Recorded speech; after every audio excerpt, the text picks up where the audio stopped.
Hello everyone. In our YouTube channel's playlist, you will get other subjects class-wise easily. You can refer that for your help. Now let's start with our next chapter of 10th standard.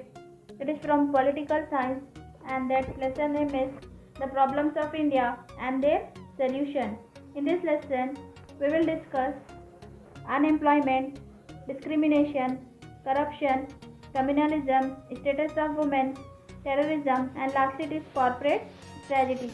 Now first we will see about introduction. India has faced numerous external and internal problems since 1947. These problems have to manage through efficient administration. The support of citizens is needed for our democratic government at the central, state and local levels. Now let's see what are the problems faced by our country. The first one is unemployment. First we will see what is the meaning of unemployment. Unemployment is a situation where a person does not find work in accordance to his capacity or qualification. India has a huge population and unemployment is a big problem.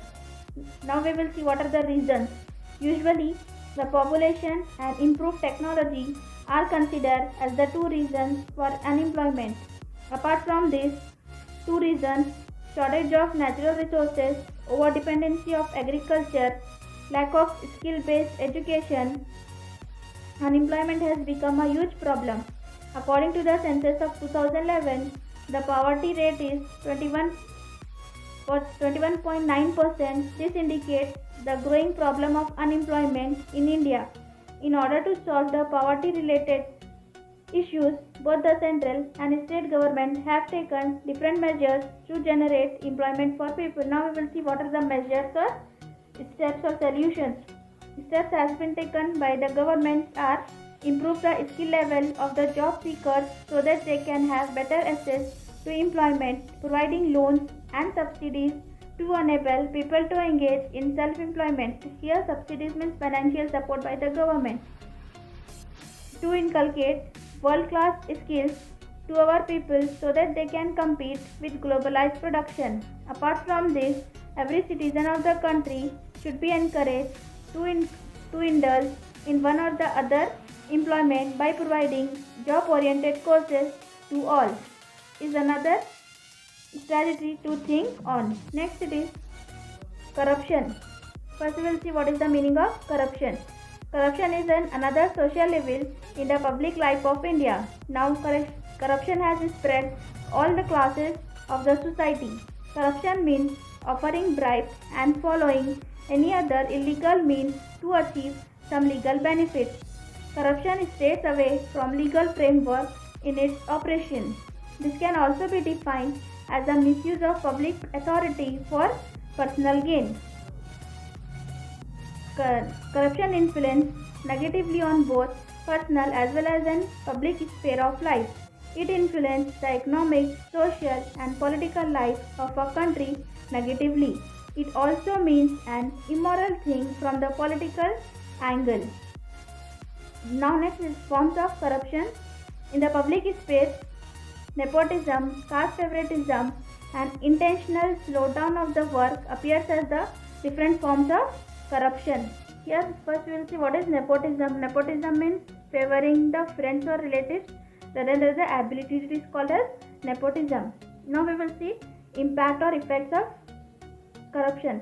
Political corruption leads to crime. It also provides motivation of corruption in public life and nourishes misadministration on the part of the officials.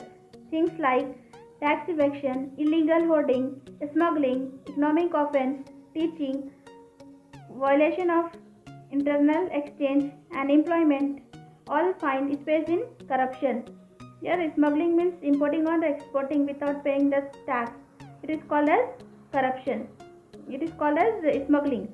It is impossible to root out corruption by either rejecting it at the personal level or just going along with it. It can be rooted out only through strong public ethics and morality and personal commitment. Many a times, a natural human tendency for selfishness and personal gains lead to a person to engage in corruption.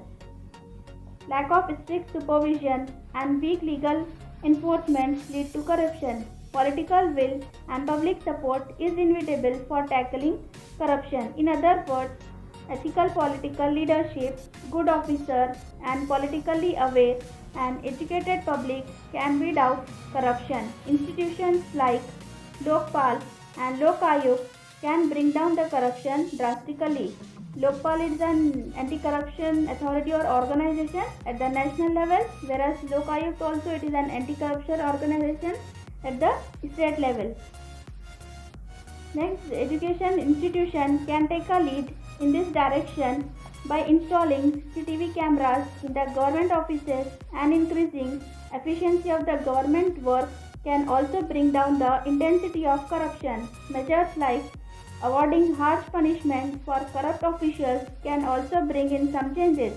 Increasing the number of the courts and judges can also bring the corruption down. In a nutshell, coordinated efforts are needed to address this burning social problem. Next it is discrimination. Discrimination based on gender, caste and region is more evident in India. Indian society is made up of patriarchal values. Patriarchal means male dominance. Here where the importance is given to the male member, it is called as patriarchal. It discriminates the role women and men according to the patriarchal values. Hence, inequalities are there between men and women in our society.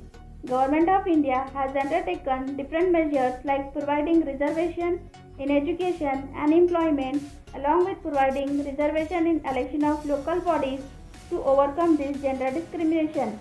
In Karnataka, 50% reservation has been given to women in local body elections.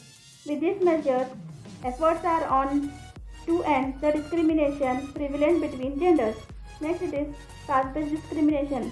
Just like gender discrimination, caste-based discrimination is also a challenge to India. Caste system is a gift of Indian political system from the ancient social system based on Varna.